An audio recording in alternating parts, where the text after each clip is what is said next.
तारीख में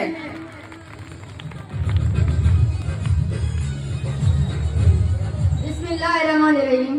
शुरू कया दौर पाक के नाले सां जो कुनायत मेहरबान है बाजा रोए जो आम हो जा रे सो जियंदो रहंदो जो आम हो जा रे सो जियंदो रहंदो जो कौम संवारे वो जियंदो रहंदो जो कौम संवारे वो जियंदो रहंदो मुके तारीख के तकदीर अदनी पक्का मुके तारीख के तकदीर अदनी पक्का जो सिंध संवारे वो जियंदो रहंदो जो सिंध संवारे वो जियंदो रहंदो।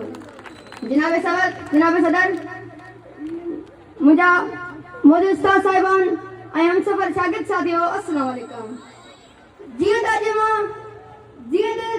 अॼु मां मौजूद लफ़्ज़ुशाही करणु हितो आहियां उहा आहे सिंधरती। जनाब सदर ही कज़ी मनवान आहे जेके आऊं त छा पर पूरी दुनिया जा लेखक लिखंदा रहनि बयान कंदा रहनि तॾहिं बि सिंधरती जी शान खे सिंधरती जी अजरक टोपी खे बयान नथा करे सघनि।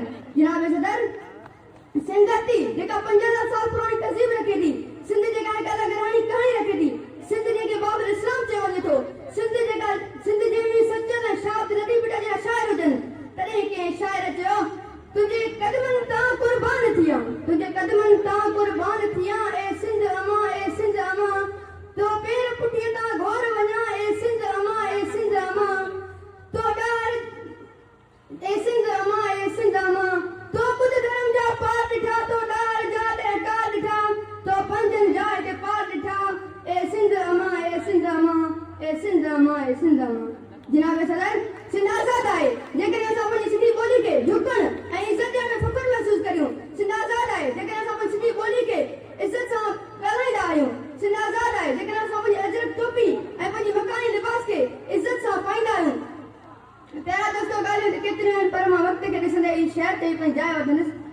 काल पुछो के रस्ते वेंदे आख़िर तुंहिंजो देसा कहिड़ो काल पुछो के रस्ते वेंदे आख़िर तुंहिंजो देसा कहिड़ो मूं त चयो मां सिंधी आहियां सिंधड़ी जिंदड़ी देसा मुंहिंजो मूं त चयो मां सिंधड़ी आहियां सिंधड़ी जिंदड़ी देसा मुंहिंजो।